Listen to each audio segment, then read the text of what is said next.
Hello, my name is John, and today we'll be reading True Mother's Speech, 2018, Family Festival in Latin America, by Dr. Hak Ja Han. Message from August 4th, 2018 at the Allianz Parque Arena in Sao Paulo, Brazil. Esteemed Excellencies, in particular Latin American religious leaders, political leaders, academic leaders, and peace ambassadors, blessed families from the Family Federation, members of YSP and CARP, who are the hope for the future second and third generation members. I love you all. When we look at the many issues arising throughout the world, whether a bright future is in store for humanity is difficult to say. This is because human knowledge and effort alone cannot solve today's issues. Due to human beings' ignorance, our beautiful earth is currently sick in its land, its air, and its water.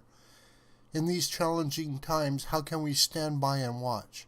We must initiate a global movement that attends the Creator God. To do this, you must clearly know who God is.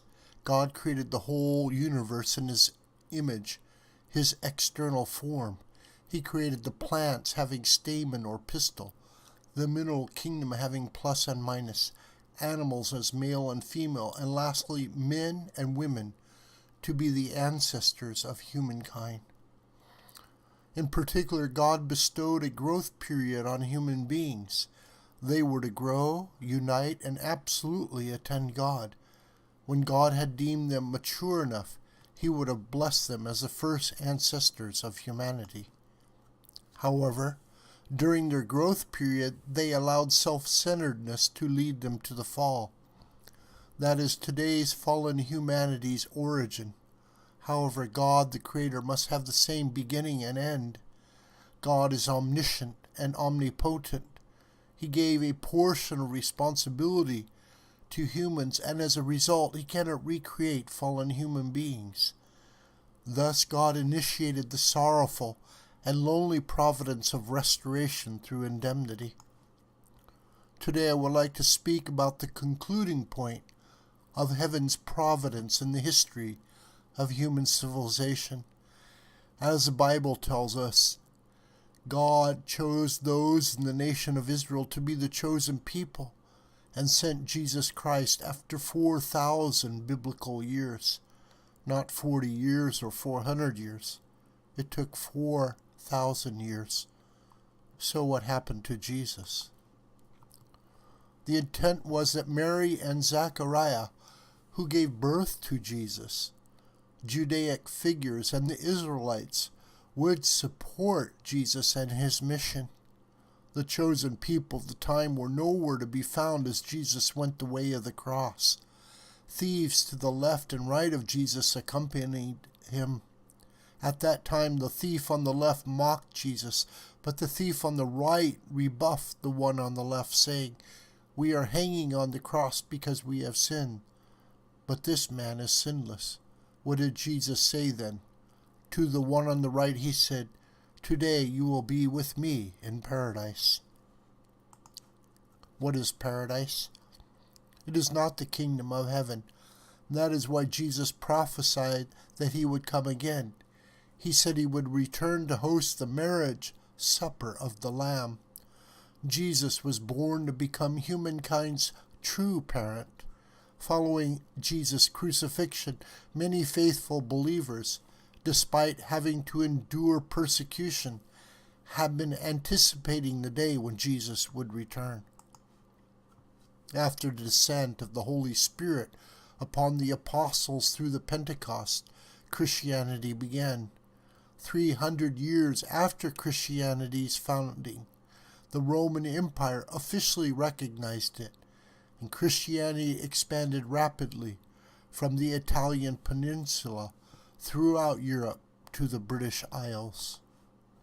However, during this period, people could not understand Jesus' true nature, and they led Christianity based on human understanding and structures.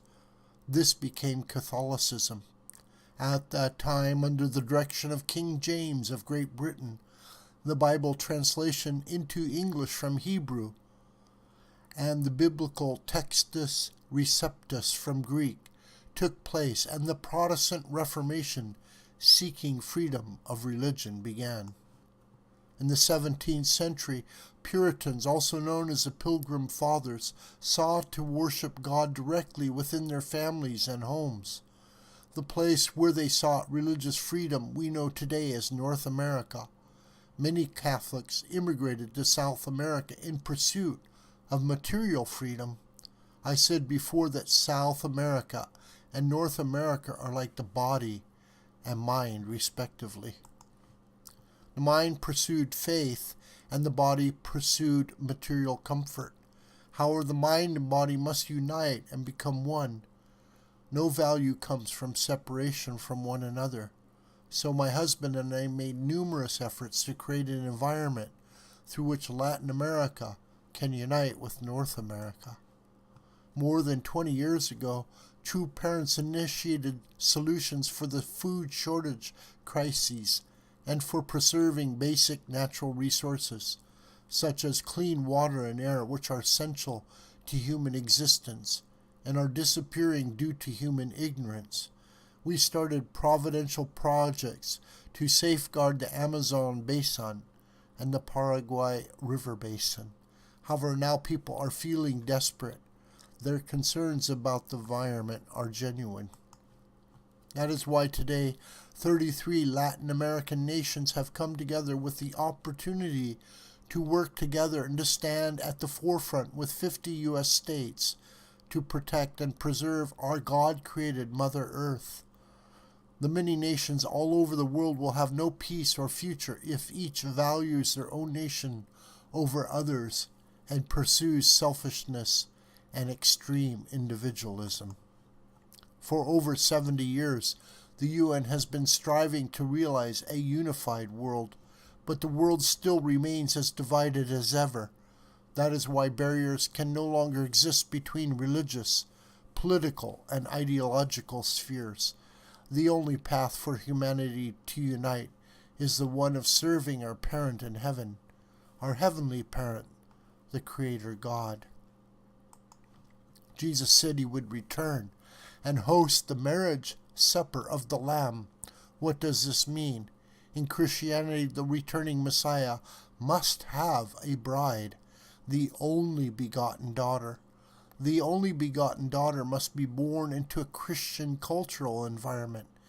In 1943, I was born as the only begotten daughter, sent by God. After liberation from the Japanese occupation, Korea divided into North and South. My hometown ended up being in North Korea. God had to protect me during my growth period. However, externally, severe situations were developing. With the division into North Korea and South Korea, the communist North Korea was already prepared militarily to invade democratic South Korea. However, South Korea was still not prepared to defend itself. Yet God had to give me time to mature, so I had to head to South Korea. 2 years later, when the Korean War erupted, heaven mobilized the UN forces, which comprised soldiers from 16 countries, to protect Korea and me. If this isn't a miracle, what is? For 6,000 years, God strove endlessly and yearned for the day when he could embrace fallen people as his children. However, until the victorious parents appeared on earth, fallen humanity was unable to return to God's bosom. That is why realizing our heavenly parents' dream required the birth and maturation of the only begotten daughter. Heaven protected me until I could actualize God's wish. Thus, in 1960, I ascended into the position of a true parent, which is why fallen people can now be reborn as God's children through the blessing. Until now, all people, whether Catholic, Protestant, or a member of some other religion, wished to return to God as his child which is possible through receiving the marriage blessing from true parents. This is the best answer to overcoming religious and racial barriers and any other type of barrier. As in the time of Jesus, Christianity could not create a welcoming environment for the Messiah and Savior who ascended to the position of true parents. Christians today still do not know what the correct path is to attend our Heavenly Parent. They do not understand God's true nature, nor do they comprehend Jesus' true nature. They did not realize that true parents were the saviors they were awaiting. As a result, we had to endure tremendous persecution. But times are different now. No path exists to solve all the problems in the world with human effort. No everlasting solutions arise without knowing or attending God.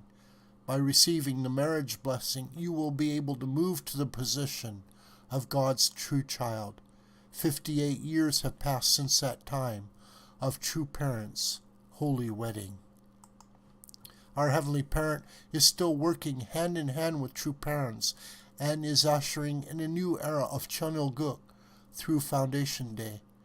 Through the Africa Summit in Senegal this year, countless African religious leaders participated in the blessing ceremony.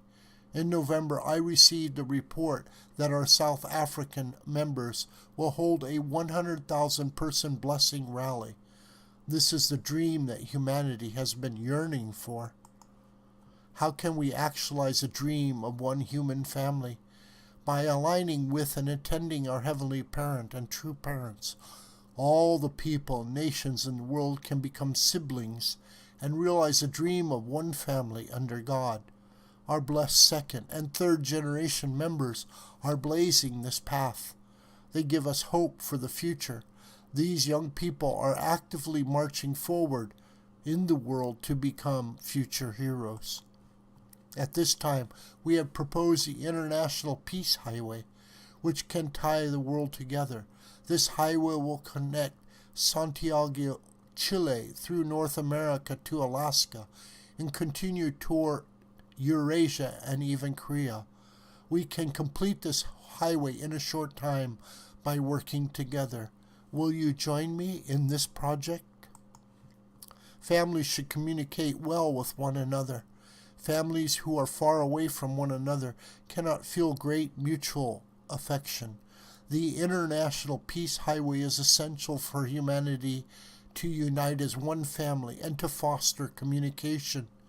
When we look at the globe, the Americas stand in an important position, like Earth's spinal cord. I hope the Americas will unite with true parents and together give hope to humanity and the world. We must protect the Amazon. More than 20 years ago, my husband and I initiated many projects to prepare for this. Therefore, I will launch the HSA Magnolia Foundation because I want to create an American continent that can provide food and life as an embrace for the rest of the world. These are not empty words. If we join hands and work together, this is definitely possible.